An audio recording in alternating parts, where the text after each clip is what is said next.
Hey kitties, we're back, and we're gonna look at some new apartment horror stories.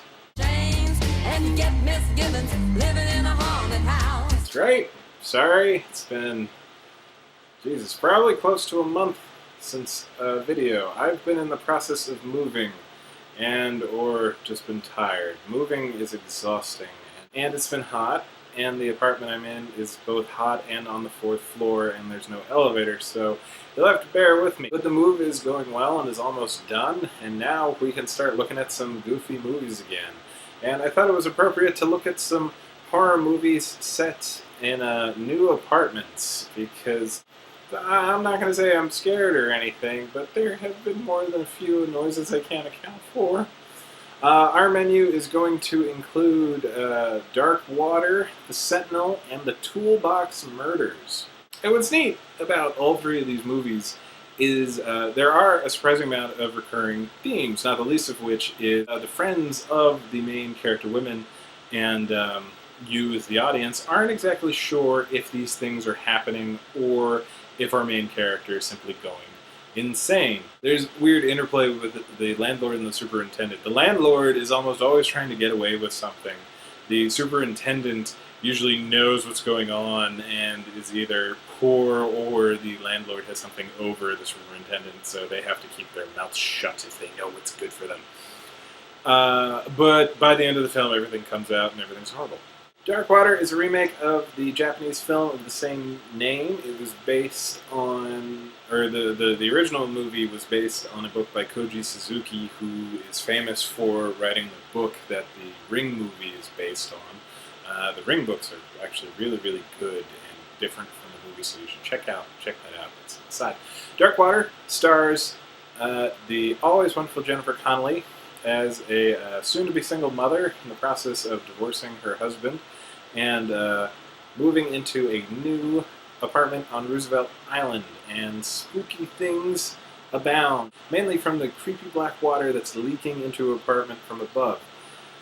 And, you know, when I say abound, I mean basically it's just that. It's really, I gotta be honest, this movie was kind of a disappointment. There wasn't much going on in terms of, actual monsters or things that could be monsters or could be evidence of our main character lady going out of mind. And as it turns out, there were monsters. Spoilers for movies that are 10 years old and you didn't want to watch it in the first place. It really is it's really kind of dull. But on the other hand, you have a lot of great little performances. You got Jennifer Connelly, of course, she's just not bad. I just will watch things with her because she's just wonderful. Playing her husband, her soon-to-be ex-husband, is DeGray Scott, the bad guy from the dumb Mission Impossible movie. John C. Reilly plays the creepy landlord, and he's really fun. He packs in a lot of weirdness into the character. Pete Postlethwaite plays the superintendent with some form of accent. It's not his real voice. It's not, it's not English. It's not Russian or anything. I'm really not sure what he was going for other than nondescript European, at which he was successful. Finally, you have Tim Roth, who's playing a divorce attorney, a general attorney, who's helping Jennifer Connelly with her divorce. And he's actually the most interesting character. He's living out of his car, and you just can tell there's a lot more story going on there.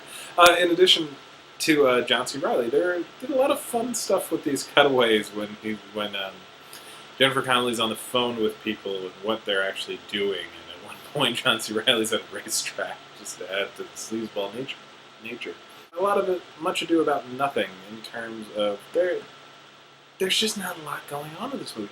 It's very atmospheric. I mean, it's always raining, it's always just wet and creepy, but there's just nothing happening throughout this whole thing until the end, and even that is predictable and not interestingly predictable.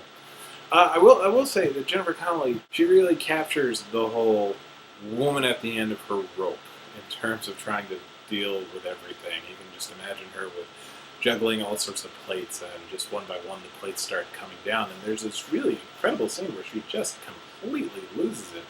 And I would say it's almost worth watching for that and the Tim Roth, because Tim Roth, like, for the first 2 scenes he's in, I didn't even recognize who he was. I knew he was familiar, but I just couldn't put it down because it was just an interesting character. But it's the weakest of the films that we're going to be watching, and that's why we watch it first, because we just build into good stuff, which we will with The Sentinel.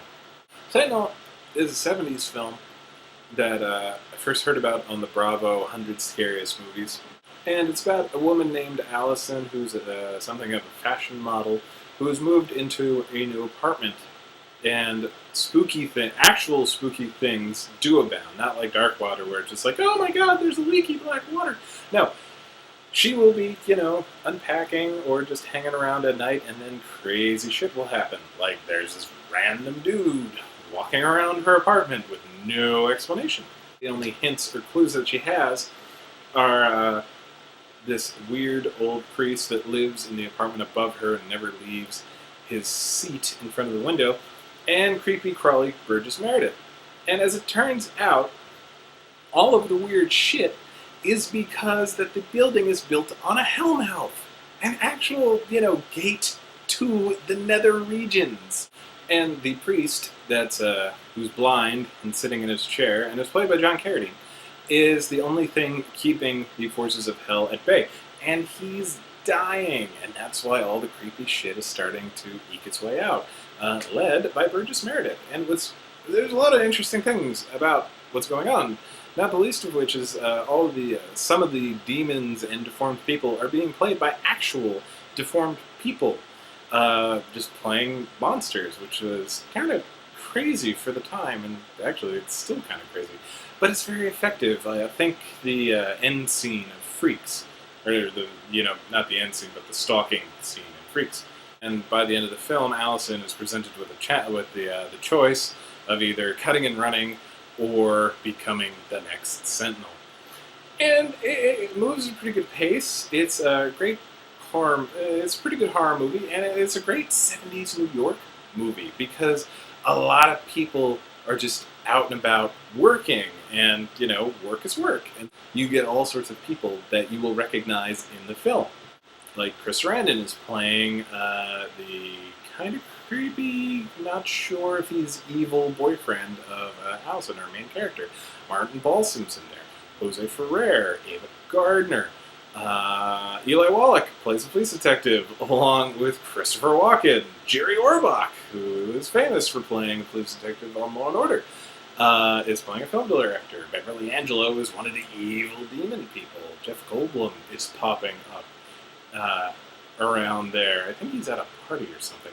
And then, at the end, when they got new people coming in, the new people are played by Nana Visitor of Deep Space Nine and Tom Berenger. So it's one of those things where it's just like, you sort of miss the old New York movies like Serpico or Dog Day Afternoon, where it would just, or Next Stop Greenwich Village, where everybody would end up in the movie that was, working in the theater at the time, which just made the movies even better.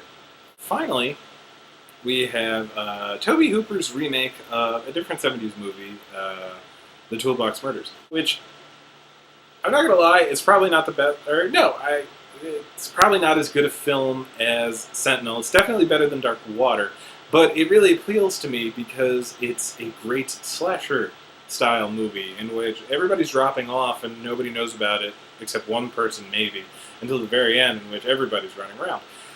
And there's a lot of good hijinks within the building, and the design of the building becomes important to the story.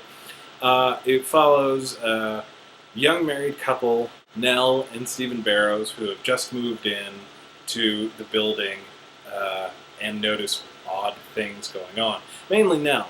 Stephen, the doctor, is off being a doctor early in his career, so he doesn't get to leave the hospital that much. But Nell, our main character, is played by the incredible Angela Bettis. If you are a horror movie fan, you know who she is. She is May, and if you're a horror movie fan, you know that she's just wonderful. I will watch Angela Bettis do anything. She's just a good time, and she's great in this because it's sort of the complete opposite character from May, in that she's very self-assured and confident and is trying to get shit done. in spite of everybody telling her that she's wrong. Because she's the only one that notices that people are disappearing and that, they're probably dead, which is bad. We've actually got a pretty decent slasher bad guy, Coffin Joe or Coffin Baby. He's running around in a balaclava, and he is spiritually linked to the building, and that is why he's killing certain people in certain rooms to strengthen the building and himself. Like I said, it's not great, but in terms of horror movie and horror movie party fun, it is the closer of the film. And it also has the unique status as the only movie that Sherry Moon Zombie has ever been in that Rob Zombie hasn't directed. So there's that. So I'm going to keep unpacking and investigating the strange goings-on in my building. And while I'm doing that, you guys should get on Dark Water, the Sentinel, and the Toolbox Murders. And hopefully I'll be back on track from now on and giving you guys your weekly dose of Triple Feature Awesomeness. So hope to see you then.